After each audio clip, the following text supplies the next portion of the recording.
നമ്മുടെ കർത്താവും ദൈവവുമായ യേശുക്രിസ്തു ഇപ്രകാരം പറയുന്നു: എൻ്റെ അടുക്കൽ വരുന്നവന് ഒരു നാളും ദാഹിക്കുകയില്ല, അവന് ഞാൻ ജീവജലത്തിൻ്റെ അരുവിയിൽ നിന്ന് കുടിക്കുവാൻ കൊടുക്കും.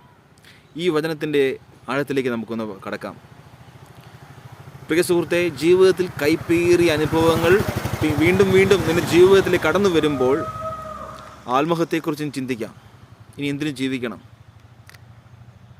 നിൻ്റെ തൊഴിലുടമ നിനക്ക് ശമ്പളം തരാതിരിക്കാം, വർഷങ്ങളായി നിനക്ക് ശമ്പളമില്ല, നിൻ്റെ ജീവിത പങ്കാളി നിന്നെ വഞ്ചിച്ചിരിക്കാം, മാതാപിതാക്കൾ നിന്നെ മറന്നേക്കാം.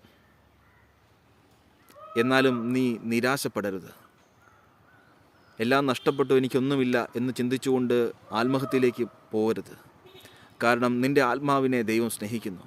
ഓരോ മനുഷ്യൻ്റെ ഉള്ളിലുള്ള ജീവാത്മാവിനെ ദൈവം സ്നേഹിക്കുന്നു. നമുക്ക് ഈ മരണാനന്തര ഈ ഭൂമിയിൽ നിന്ന് മാറ്റപ്പെടുമ്പോൾ നിത്യജീവനുണ്ട്. അതിനുവേണ്ടിയാണല്ലോ യേശുക്രിസ്തു കാൽവരി ക്രൂശിൽ നമുക്ക് വേണ്ടി മരിച്ചത്. അവൻ ഇന്നും ജീവിക്കുന്നു. നമ്മുടെ ജീവിതത്തിൽ ഒരു ഉയർപ്പ് ദൈവം വെച്ചിരിക്കുന്നു. ഈ പ്രശ്നങ്ങളിൽ നിന്നൊരു മാറ്റം നിൻ്റെ ജീവിതത്തിൽ തീർച്ചയായും ഉണ്ട്. നീ അനുഗ്രഹിക്കപ്പെടും. നീ ഒരു അനുഗ്രഹമായി തീരും. യേശുവിൽ വിശ്വസിക്കുക. എന്തു ചെയ്യണം നമ്മൾ? ഇങ്ങനത്തെ സാഹചര്യങ്ങളിൽ ചെയ്യേണ്ടത് ദൈവത്തിൽ ആശ്രയിക്കുക, യേശുക്രിസ്തുവിൽ ആശ്രയിക്കുക. യേശു എന്നെ സഹായിക്കും, എന്നെ അവൻ അനുഗ്രഹിക്കും. എൻ്റെ ഈ സമയം കടന്നു പോകും, എനിക്കൊരു മാറ്റമുണ്ട് ജീവിതത്തിൽ. പ്രത്യാശിക്കുക, പ്രാർത്ഥിച്ചു കൊണ്ടിരിക്കുക. യേശുവെ അങ്ങനെ സഹായിക്കണമെന്ന് പ്രാർത്ഥിക്കുക.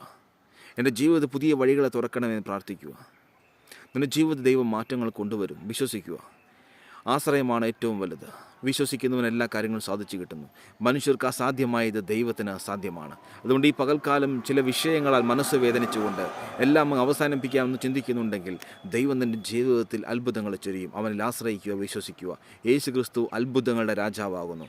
അവൻ അസാധ്യമായിട്ടൊന്നുമില്ല. അവനെല്ലാം സാധിക്കുന്നവൻ. കുരിശിൽ മരിച്ച് ഉയർത്തെഴുന്നേറ്റവൻ ഇന്നും ജീവിക്കുന്നു. നമുക്ക് നിത്യജീവൻ തരുവാൻ കഴിയുന്നവനായ യേശുവിൽ പ്രത്യാശ വയ്ക്കുക. അവൻ നിന്നെ അനുഗ്രഹിക്കുകയും നിന്നെ ശക്തിപ്പെടുത്തുകയും ബലപ്പെടുത്തുകയും ചെയ്യും. ആമേൻ.